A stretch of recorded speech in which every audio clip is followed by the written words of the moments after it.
Uh, Welcome, everyone. Thank you for joining us today. My name is Terry Kang. I'm currently serving as the acting director of DOE's Office of Science, which it happens to be the nation's largest sponsor of base research in physical sciences. Our mission is to deliver scientific discoveries and major scientific tools to transform our understanding of nature and advance the energy, economic, and national security missions of the nation.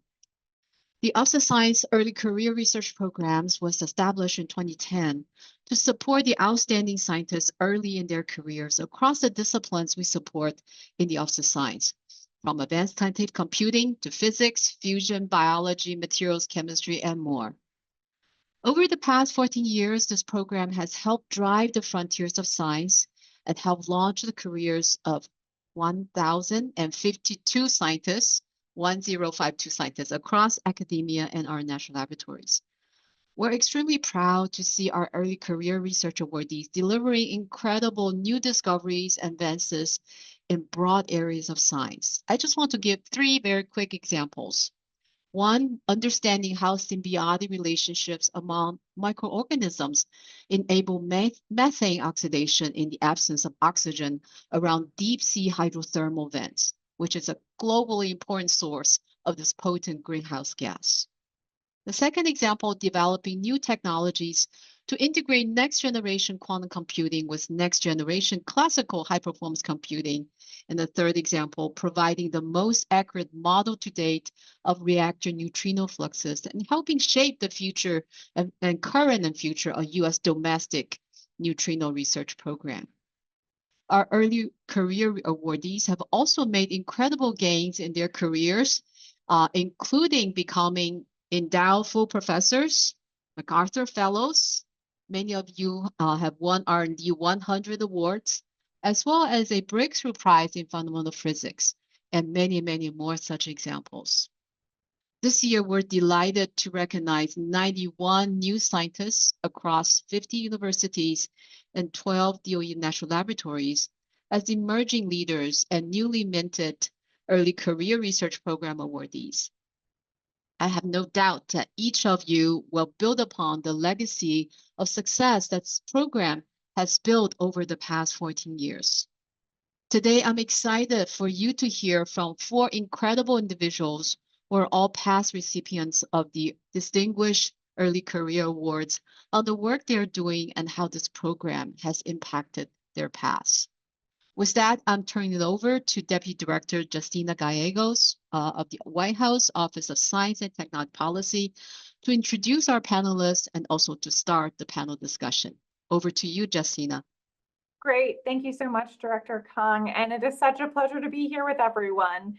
Again, my name is Justina Gallegos, and I currently serve as the Deputy Director of the White House Office of Science and Technology Policy. And I'm so excited to be here with you all celebrating. Our office is really focused on channeling our nation's world-class science and technology enterprise to implement the President's Investing in America agenda, which is a historic suite of legislation across the bipartisan infrastructure law, the CHIPS and Science Act, and the Inflation Reduction Act, which aim to catalyze our unparalleled innovation system towards inclusive economic growth. And as we know, for decades, other countries really surpassed us in critical sectors like infrastructure, clean energy, semiconductors, and biotechnology. But that is changing right now in real time because the President's Investing in America agenda is mobilizing new historic levels of private sector investment in the US to build on the results of our nation's unmatched science and technology sectors right here in the US, which is so exciting. And this past year, we were proud to invest more than $138 million, as mentioned, into 91 early career scientists through the Early Career Research Program. And really see the core principle behind the President's agenda is that investments in America, and importantly in American people, are the best investments that we can make as a federal government. And the Early Career Research Program is a perfect example of that and this principle, really unlike few programs that we have. Because we believe that you here in this virtual room can unlock the solution to some of the most complex problems that our country faces. And we are more than excited to watch you all take the helm of further solidifying America's role as the driver of science and, importantly, innovation that reaches commercialization worldwide in the years to come. So now I'd love for you all to introduce yourselves and your work. So why don't we start with Michelle, and then Prasanna, and then Anne, and then Wendy. Michelle, take it away. Sure. Thanks for hosting this. I'm looking forward to the chat today. My name is Michelle O'Malley, and I'm a professor of chemical engineering and also biological engineering here at UC Santa Barbara. I was an early career awardee, I believe, in 2013, and it's been a while now. We'll talk about that. But broadly, what my research does is to look at microorganisms and how they chew up waste material and turn that into value-added chemicals, and that could be fuels, it could be materials, and really advancing sustainability goals. Hello, everyone. My name is Prasanna Balaprakash. I serve as a director of AI programs at Oak Ridge National Lab. I received my early career in 2018, funded by Oscar. My research is on artificial intelligence, which is prevalent everywhere. The AI that we are developing is AI for science. We are making AI to understand physics, chemistry, material science, climate science, and fusion science, so that we can accelerate scientific discovery in a phase that is not possible today. And note that DOE is the largest producer of diverse scientific data, and using all that information to help scientists to make discoveries. So that's a very, very exciting field, a lot of exciting things happening. With that, I would really take this opportunity to thanks the DOE.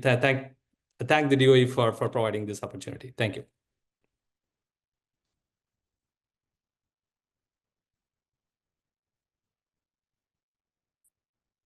Thank you so much. It's a real pleasure and honor to be here today. My name is Anne White. I'm an Associate Vice President for Research Administration and a Professor of Nuclear Science and Engineering at the Massachusetts Institute of Technology. I won the Early Career Award in 2011, and my research then and now is on fusion energy. Fusion energy holds incredible promise for global clean energy production. With minimal waste, no greenhouse gases, an abundant fuel supply, and inherent safety features, fusion can provide energy security and help mitigate the effects of climate change. In my research group, we study fusion plasmas and plasma turbulence in a device called a tokamak. Tokamaks are operated around the world, and they're a leading contender for the basis of a fusion power plant. Inside a tokamak, we've got 100 million degree plasma that's shaped like a donut, and we confine it long enough so that fusion reactions can make net energy. Now, in the sun and other stars, the hot ionized gas, the plasma, is held in place by gravity, and here on Earth, we use strong magnetic fields.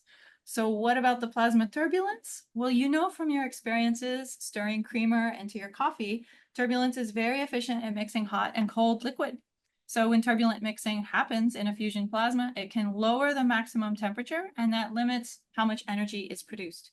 My group works at the exciting intersection of experiment, theory, and simulation to better understand and predict plasma turbulence in present-day tokamaks and help design future power plants. So again, thanks so much. Grateful to be here.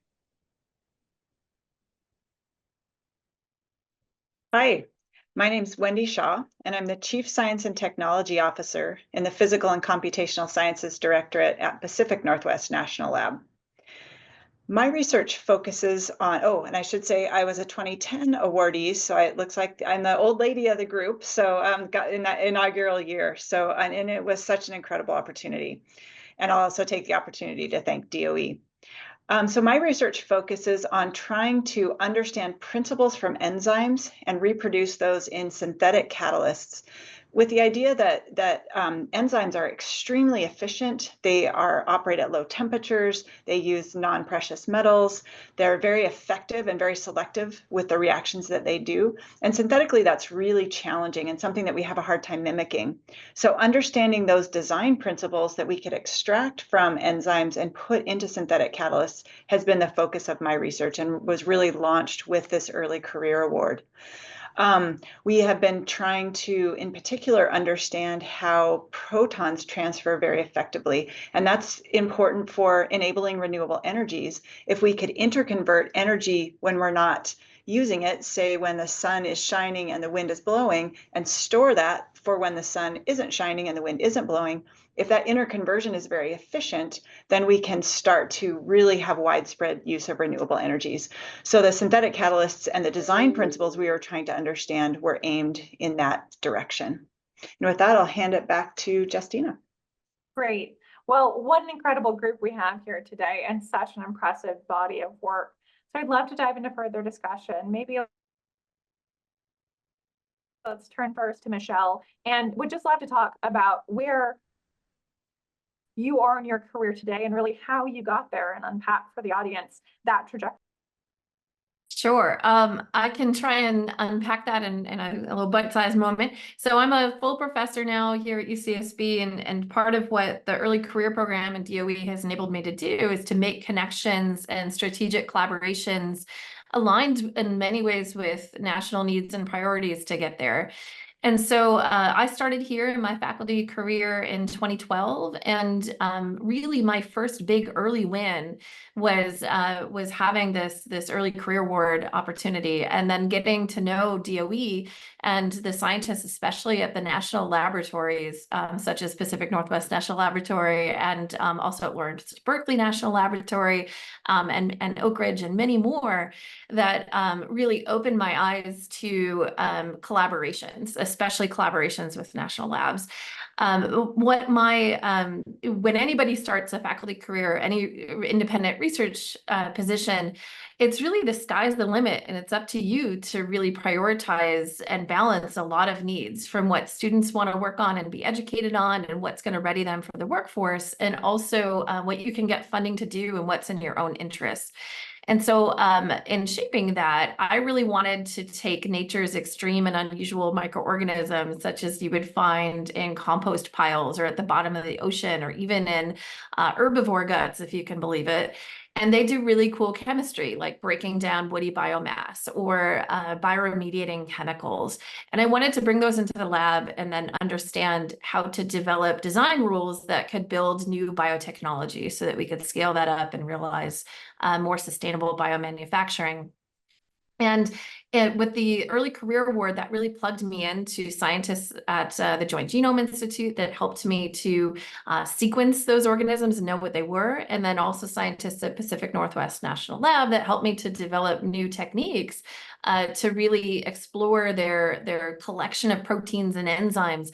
And that led to scientific publications that were pretty high impact. And then thankfully, more funding and investment, both from the DOE and later the National Science Foundation, the Department of Defense, et cetera. And so zooming forward, I think that involvement in the DOE early career program and that sense of community and learning about national challenges and priorities that the DOE has, and meeting that with my ideas and the ideas of the talented students at UCSB that I've been working with, has really set me on this path to now I'm actually leading one of the new national investments from the NSF along the lines of biofoundries. So we now have a $22 million investment from NSF on a center that's exclusively looking at biological infrastructure for unusual microorganisms. And that just kicked off this year. And so a lot of my training and interactions with folks up till now has really led to that moment. And so again, very grateful for DOE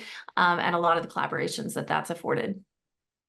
That's great. Thank you so much, Michelle. We'll turn to Prasanna, you next. If we think about the early career award as an inflection point, would love some reflections from you on what did that award mean for your career? So over to you. Yeah, the DOE Early Career Award is a transformative milestone in my professional career. It's a privilege to work in DOE with such amazing colleagues and world-class facilities. And DOE Early Career Award allowed me to sort of continue independent research and research platform that allowed me to start thinking big, right? And how to formulate long-lasting, long-term research that has a very very, very strong scientific impact. More importantly, it allowed me to take risks and allowed me to make mistakes, failures, and to learn from those mistakes and to come out of it, right? So this is a fantastic platform, because the kind of high impact research, high risk, high reward research that we want to conduct under early career, it is meant for that, right? In the sense that, the success is not 100% guaranteed. And if we have to really push the boundary, we need to take risks. And Early Career Award is a fantastic platform to take risk and push the boundaries of science and scientific impact. It allowed me to close the door and think deeply about problems, very, very challenging problems. At the same time, it allowed me to go and knock doors of not only my colleagues at the time I was at Argonne, but also other national labs, universities, and other places. So it gave that sort of freedom to reach out to people, to really talk about the challenges when it comes for scientific discovery, and how AI can help, and what type of AI that we need to develop to create an impact in the DOE complex and accelerate scientific discoveries.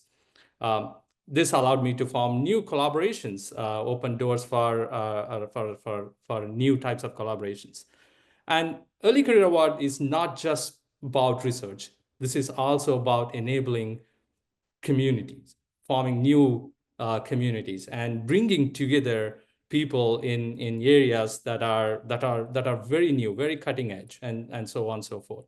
So the award also allowed me to do that with respect to workshops, scientific engagements, and in an area that is not new at the time. And that was very, very transformative for my professional research career. And this early career is also about developing the next generation workforce, how we can help other early career researchers, especially postdocs, grad students, and so on and so forth, and make sure that they succeed in the areas that they are working, and how, in fact, bring them to DOE and expose the kind of problems that we have, which are very unique, very transformative, and very, very impactful. So overall, these are all various things that I could really tell. There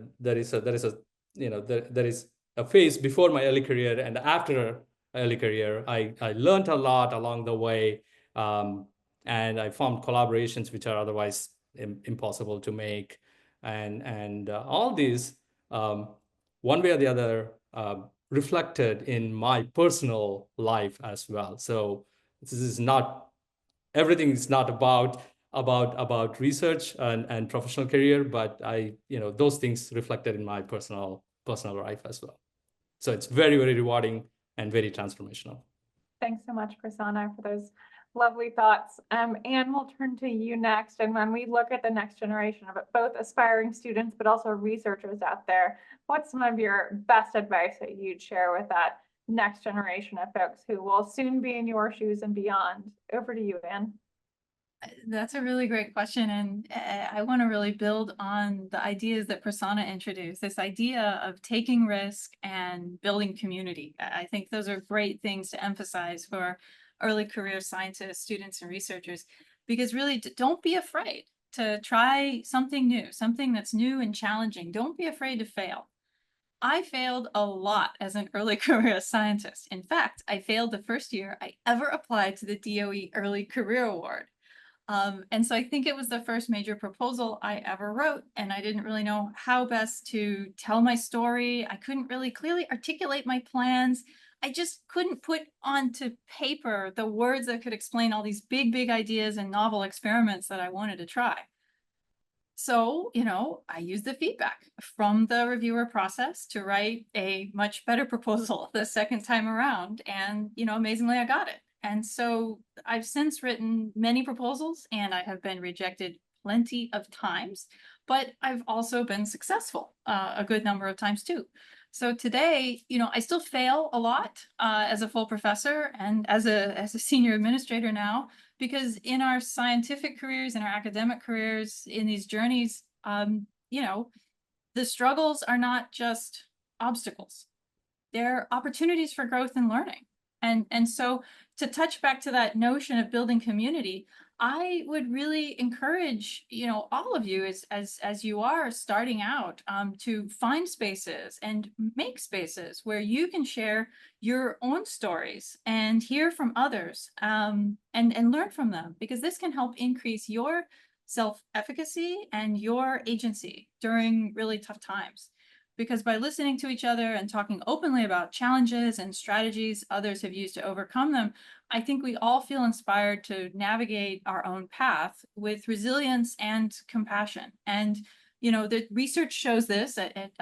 Research shows that hearing other stories can strengthen your sense of belonging and help reframe your struggles just as a normal part of the academic and scientific career journey. So I would hope maybe some good advice is by letting you know, hey, I fail. We all fail. We get back up, we carry on. I hope that can be part of inspiring you as you set out to pursue work on the biggest intellectual and societal grand challenges, like maybe fusion energy and nuclear energy more broadly, through the DOE program to help make the nation and the world a better place. So I hope I would just say, make sure you redefine failure as a stepping stone to success. Thanks, Anne. I love that so much. Wendy, we'll turn to you.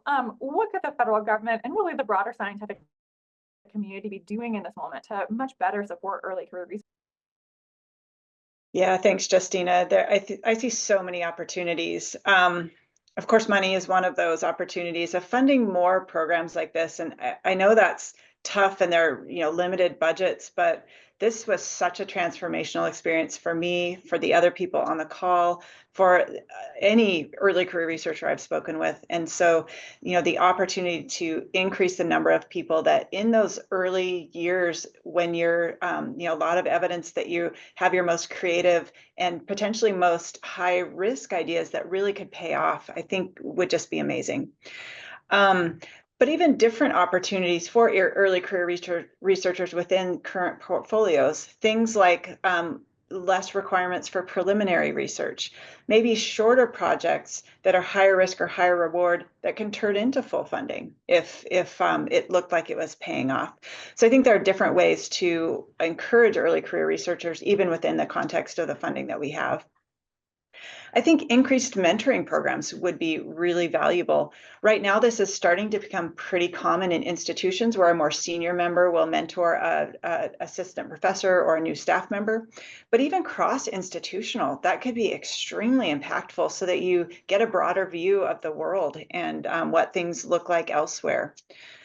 I think even Anne was talking about the community, and Prasanna was as well. I think early career meet and greets of some sort, not sure exactly what that looks like, but maybe there's an early career awardee symposium once a year or once every few years.